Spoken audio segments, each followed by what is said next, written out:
जब देखो देवर जी इधर से उधर घूमते रहते हैं। ये नहीं थोड़ा हाथ ही हिला ले। अरे हाथ हिला लेंगे तो कुछ हो जाएगा क्या? और मम्मी जी, उनका तो पूछो ही मत, हमेशा अपने बेटे के लिए वकील बन के खड़ी रहती हैं। अरे कहीं कुछ भी हो जाए, मानती ही नहीं है कि उनके बेटे की गलती है। और वैसे भी वो माँ है, माँ होती ही इतनी भोली है, वो कहाँ समझेंगी। माँ जी तो ठीक है, मगर मेरा पति वो तो और महान है। उसे अपने भाई की गलती जिंदगी में नजर नहीं आएगी।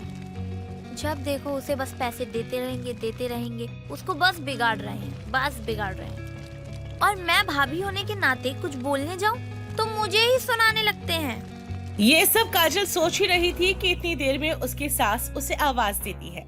बहू, अरे ओ बहू, कहाँ है? एक गिलास पानी तो दे दे जरा, गला सूखा जा रहा है मेरा। इस बुढ़ापे में तो कोई सेवा भी कर दो मेरी। शैतान का नाम लिया और शैतान हाजिर। इतने में राहुल काजल को आवाज देता है। अरे यार काजल, जल्दी से मुझे नाश्ता दे दो, ऑफिस के लिए देर हो रही है। कल भी तुम्हारे कारण देर हो गई थी मुझे। अरे आ रही हूँ, मेरे भी दो ही हाथ हैं। कभी कोई इधर से कभी कोई उधर से आवाज ही देता रहता है। मैं क्या कोई जिन हूँ? काजल जल्दबाजी में बेचारी अपनी सास को नाश्ता और राहुल को पानी दे देती है। अरे बहू, तू पागल हो गई है क्या? क्यों मम्मी जी, क्या हुआ? तुझसे मैंने पानी मांगा था, ये कहाँ से तू मेरे लिए पराठे लेकर आ गई है? अरे काजल, तुमसे क्या मांगा था? नाश्ता मांगा था। और तुमने ये पानी पकड़ा दिया। पानी पीकर जाऊं क्या मैं ऑफिस? अरे सॉरी, मैंने गलती से आपको पानी दे दिया और माँ जी को नाश्ता। तुम्हारा बिल्कुल भी काम पर ध्यान नहीं है काजल। आजकल पता नहीं कहाँ घूमती रहती हो तुम। यार मैं भी तो इंसान हूँ, मुझे भी तो दिक्कत हो सकती है। मेरे दो ही हाथ हैं और दो ही पैर।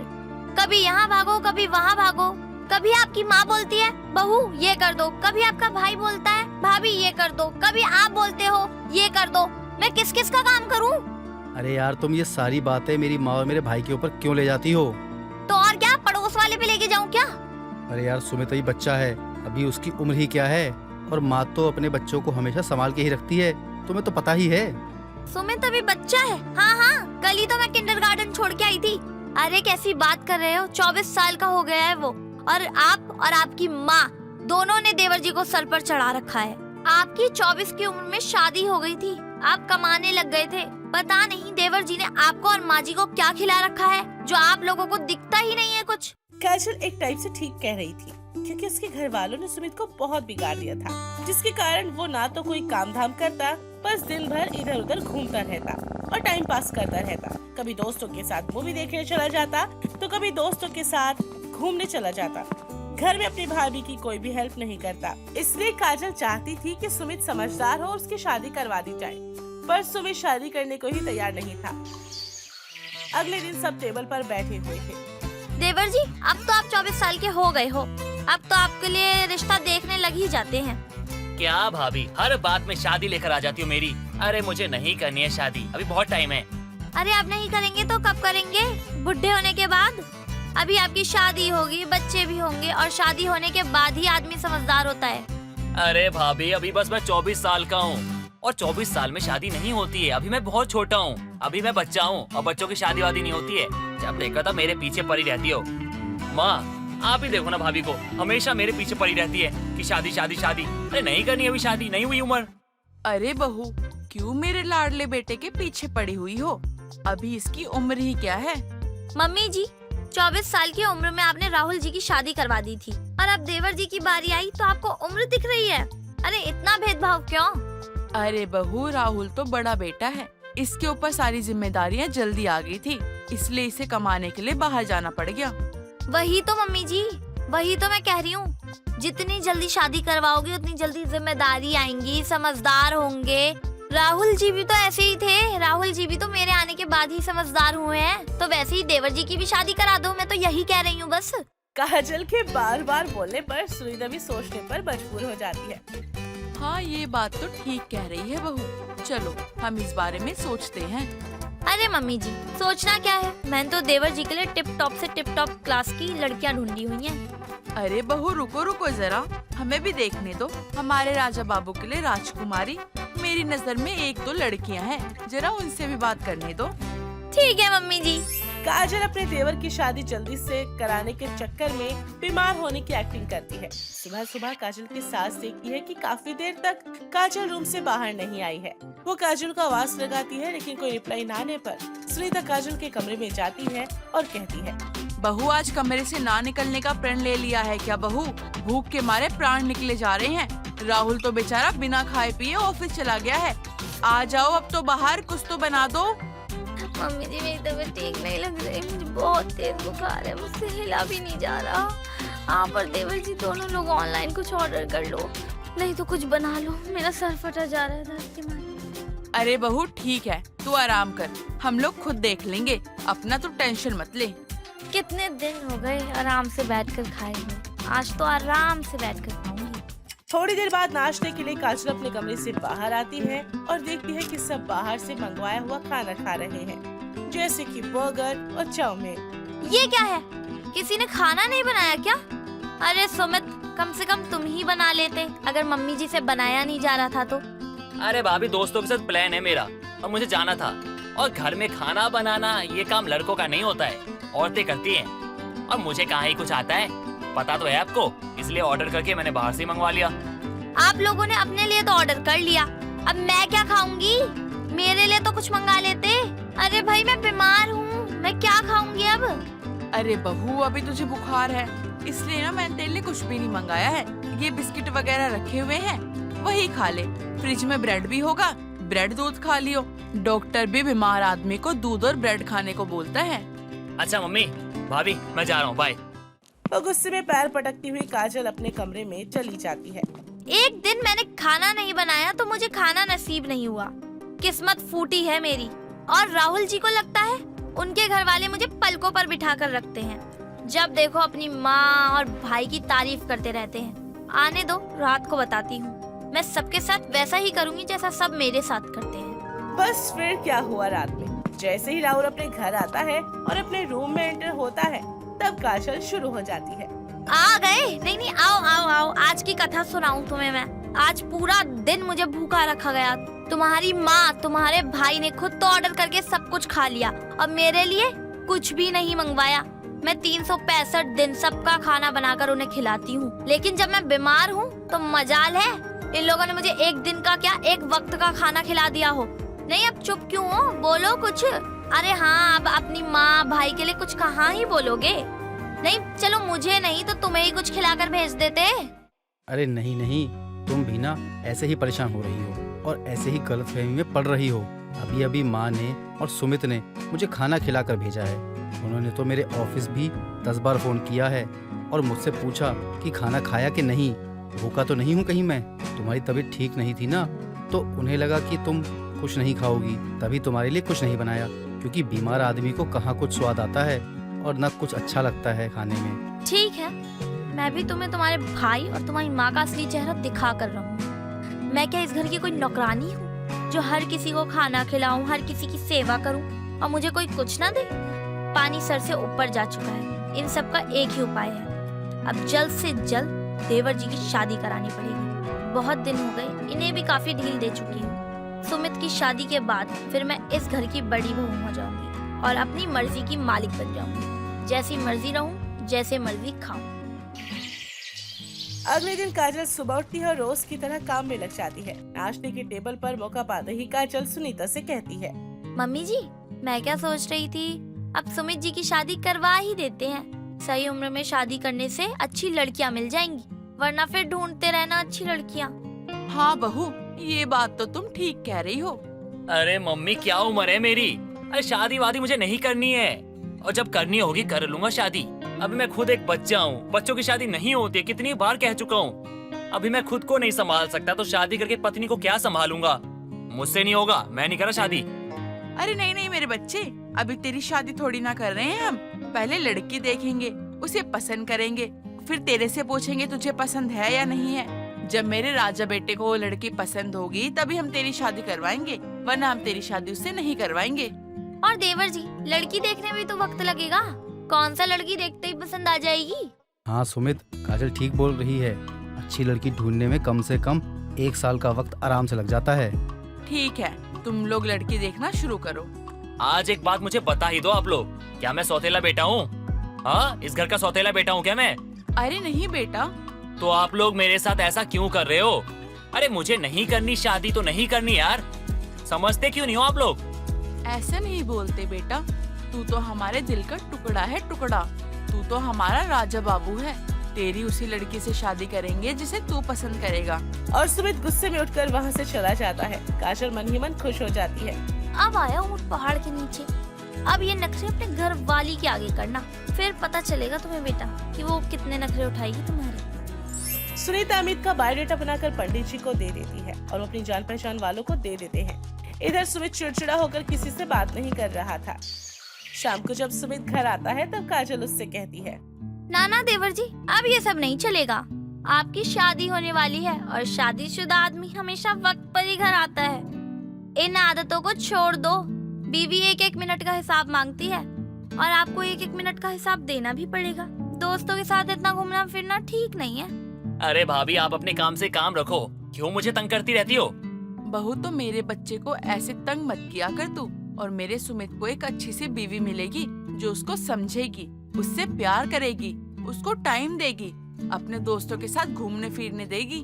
अच्छा मम्मी जी, आपने मेरी शादी करवाते हुए तो यह नहीं सोचा ना? आपका कहने का मतलब क्या है? अच्छा बच्चू, मैं आपको जीने नहीं देती। अरे नहीं नहीं बाबा, मैं तो बस मजाक कर रहा था। काजल सुमित को ताना मारने का एक मौका नहीं छोड़ती और सुमित पर नजर रखती है। इस तरह दिन बीत जाते हैं। एक रोज सुमित के लिए एक सुंदर सी लड़की का रिश्ता आता है जो दिखने में सुंदर और सुशील थी और यही एक लड़की राहुल को भी पसंद आ जाती है। मम्मी जी, मेरे को तो यह लड़की अच्छी लगती है, संस्कारी भी दिखती है, सुंदर भी है। हमारे सुमित के साथ इसकी जोड़ी अच्छी लगेगी। आप बोलो तो कल ही लड़की देखने चलें क्या? हाँ बेटा, लड़की तो सुंदर है और सुशील भी दिख रही है। मेरी नजर में भी ये लड़की ठीक ही है। अरे फिर देर किस बात की मम्मी जी? चलो चलो अभी चलते हैं, कल का इंतजार क्या करना। अरे बहू, इतने एक्साइटेड होने की जरूरत नहीं है, रुको जरा, सब्र करो। अरे मम्मी जी, मेरे इकलौते देवर की शादी है, इसलिए ना मुझसे रुका नहीं जा रहा। सुमित उस लड़की के लिए मना कर देता है, जिसके कारण काजल को सुमित पर शक होता है कि कहीं सुमित की कोई गर्लफ्रेंड तो नहीं है। अपनी सास और अपने पति को इस बारे में बोलती है। देखो जी, बिना लड़की देखे ही सुमित ने लड़की के लिए मना कर दिया। ऐसे कैसे चलेगा? मेरे को तो शक हो रहा है, कहीं आपके भाई की कोई गर्लफ्रेंड तो नहीं? अरे नहीं नहीं, ये तुम क्या बोल रही हो? अरे बहू, नहीं नहीं, मेरा बेटा बहुत सीधा है, वो लड़की वगैरह के चक्कर में नहीं पड़ेगा। अच्छा मम्मी जी, ऐसी ही बात है तो बिना लड़की देखे उन्होंने रिश्ते के लिए मना क्यों कर दिया? काजल के बोलने के बाद सब लोग इस बारे में सोचने लग जाते हैं और धीरे धीरे सुमित एक एक करके सभी लड़कियों को मना कर देता है, जिस कारण राहुल गुस्सा हो जाता है। माँ, अब मैं सुमित के लिए कोई रिश्ता नहीं देखने वाला। आज पंडित जी आए थे, गुस्सा होकर गए हैं, कहते इतने नखरे कौन करता है, आपका बेटा है या कोई राजा है, हर एक लड़की के लिए मना कर रहा है। इस शहर में और लड़कियां बची ही नहीं है अब तो। अरे बेटा, ऐसे मत बोल, तेरा छोटा भाई है, उसका रिश्ता तो करना ही पड़ेगा ना। तो समझाइए अपने लाडले बेटे को। ठीक है बेटा, मैं उससे बात करती हूँ।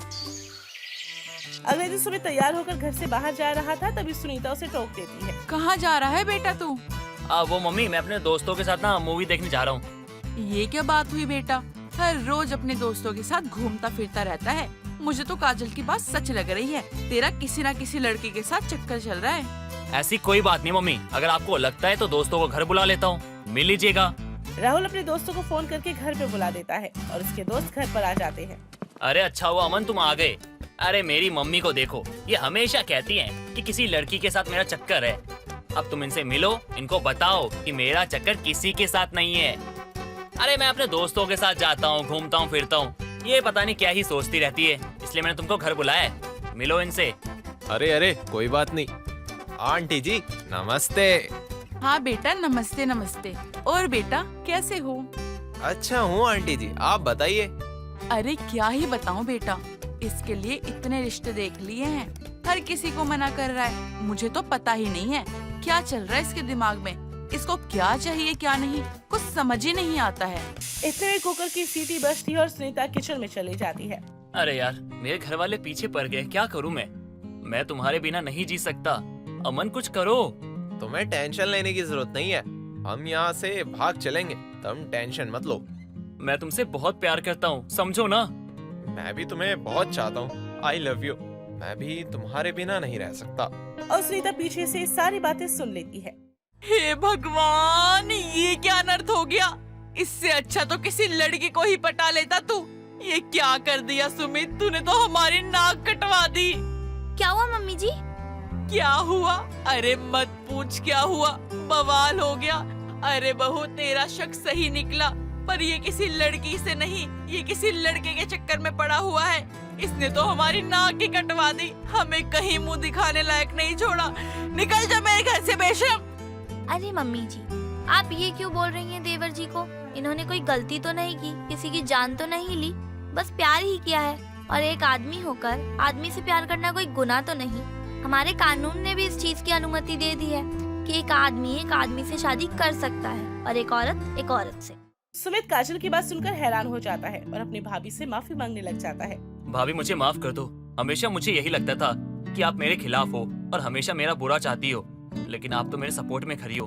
भाभी थैंक यू सो मच, आप बहुत अच्छी हैं। अरे इसमें थैंक यू की बात क्या है? मेरा फर्ज है तुम्हारा साथ देना, तुम मेरे इकलौते देवर जो ठहरे। सभी घर वाले राजी हो जाते हैं अमन और सुमित की शादी के लिए और धूमधाम से उनकी शादी करवा देते हैं। जग्गू अपनी बूढ़ी माँ शकुंतला के साथ मुंबई के चौल में रहा करता था। जग्गू अपनी माँ शकुंतला से बहुत प्यार करता था और शकुंतला भी अपने इकलौते बेटे जग्गू से बहुत प्यार करती थी। लेकिन शकुंतला की तबीयत हमेशा ही खराब रहा करती थी, जिससे जग्गू बहुत परेशान रहता था। जग्गू एक चाय की दुकान पर काम किया करता था और उसी से अपना घर भी चलाता था, लेकिन उसकी उम्र अभी 16 साल की ही थी। अरे मोटी चमड़ी, थोड़ा जल्दी जल्दी हाथ चला ले। तुझे दिख नहीं रहा है क्या? इतने सारे लोग यहाँ बैठकर चाय का इंतजार कर रहे हैं। हाँ काकी, दिख रहा है। और मैं काम ही तो कर रहा हूँ। बस तेरी जुबान ही चलती है ज्यादा, हाथ पैर हिलते भी नहीं है तेरे। आप तो ऐसे बोल रही हो जैसे बिना हाथ पाँव हिलाने के आप मुझे पैसे दे दोगी। अरे वो तो मैं अपनी माँ की वजह से झेल रहा हूँ आपको, वरना कब का काम छोड़ के चला जाता। हाँ, सही कहा तूने। मैं भी शकुंतला की वजह से तुझे झेल रही हूँ, वरना कब का यहाँ से तुझे भगा दिया होता। एक तो इससे कुछ काम नहीं होता, ऊपर से इसकी जुबान देख, कैंची की तरह चलती है। शकुंतला हर वक्त बीमार रहने के कारण कहीं जा भी नहीं पाती थी। घर का काम भी शकुंतला बड़ी मुश्किल से किया करती थी और उसका घर चल रहा था तो जग्गू की वजह से, जो अपनी पढ़ाई लिखाई छोड़कर चाय की टपरी पर काम किया करता था। एक रोज जग्गू अपनी माँ से कहता है, माँ मैं थोड़ा और बड़ा हो जाऊंगा ना तो बहुत सारे पैसे कमाऊंगा और आपको कभी किसी चीज की कमी नहीं होने दूंगा। अभी भी तो तू मेरा घर ही चला रहा है, तू तो मेरे लिए कब का बड़ा हो गया। जिस तरह से मेरी दवाइयों का खर्चा, घर का खर्चा उठा रहा है तू। माँ आपको पता है, आज जब मैं अखबार बांटने के लिए गया ना तो एक अंकल मुझसे कहने लगे, तू स्कूल क्यों नहीं जाता? मैंने उनको कहा कि जिम्मेदारी ना स्कूल से ज्यादा कुछ सिखा देती है और जिंदगी के बहुत सारे सबक देती है, तो स्कूल जाकर भी क्या करूँगा मैं। सच में तू बातें बहुत ही बड़ी बड़ी करता है। चल अब खाना खा ले और दुकान में चले जा, वरना वो चमेली चिल्लाते हुए यहाँ आ जाएगी। सुबह का समय है वैसे भी। ठीक है माँ, मैं जा रहा हूँ, आप अपना ध्यान रखना, शाम को लौटूंगा। ऐसे ही समय बीत रहा था। जग्गू अपने घर और माँ की दवा के लिए खूब मेहनत कर रहा था। वो सुबह अखबार बांटा करता और पूरे दिन चाय की दुकान पर चाय देने का काम किया करता। एक रोज जग्गू सो रहा होता है।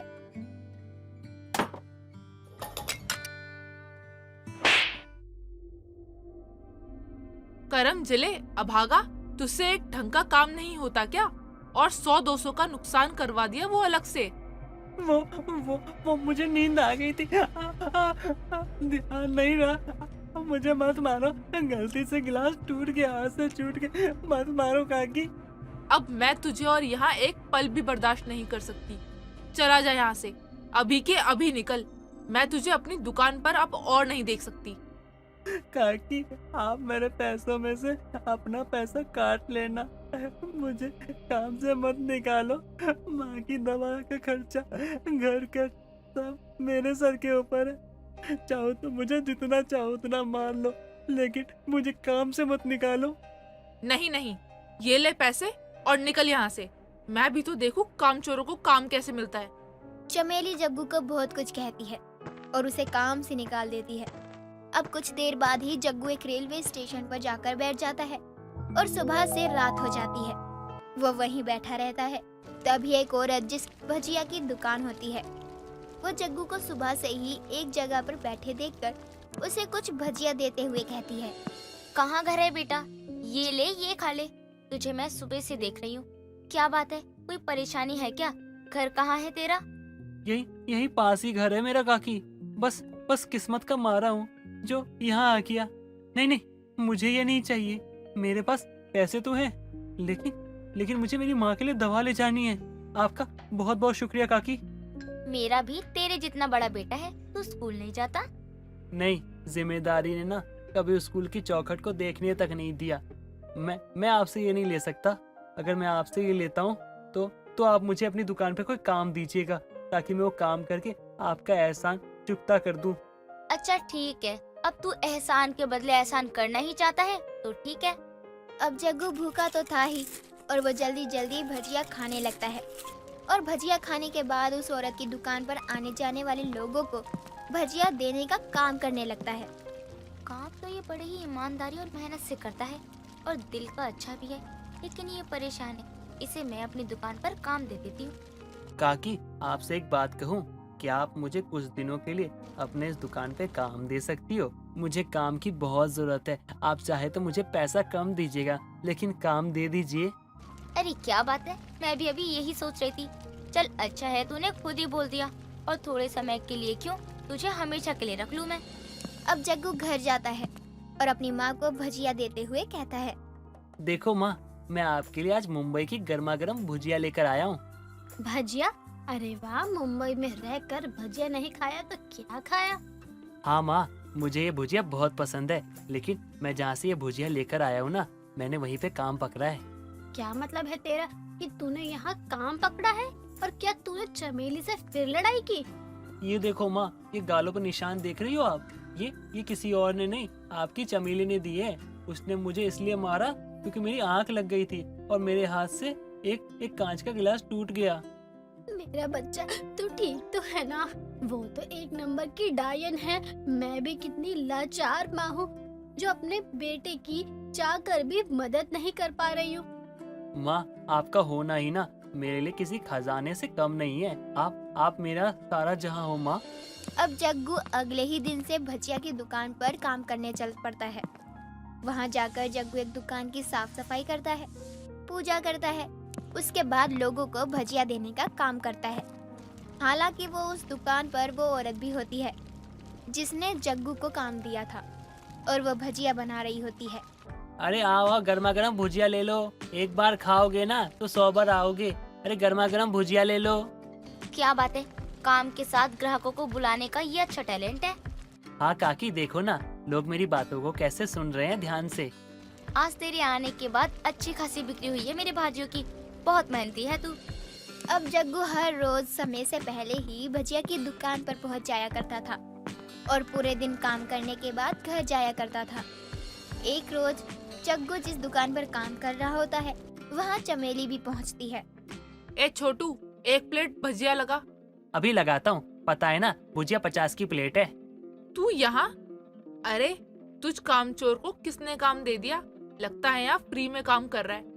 एक वक्त की भजिया मिल जाती होगी तेरे खाने के लिए। नहीं, आप गलत समझ रही हो। एक वक्त का खाना नहीं मिलता, पूरे दिन का खाना मिलता है। और देखो, मेरा काम भी अच्छा चल रहा है।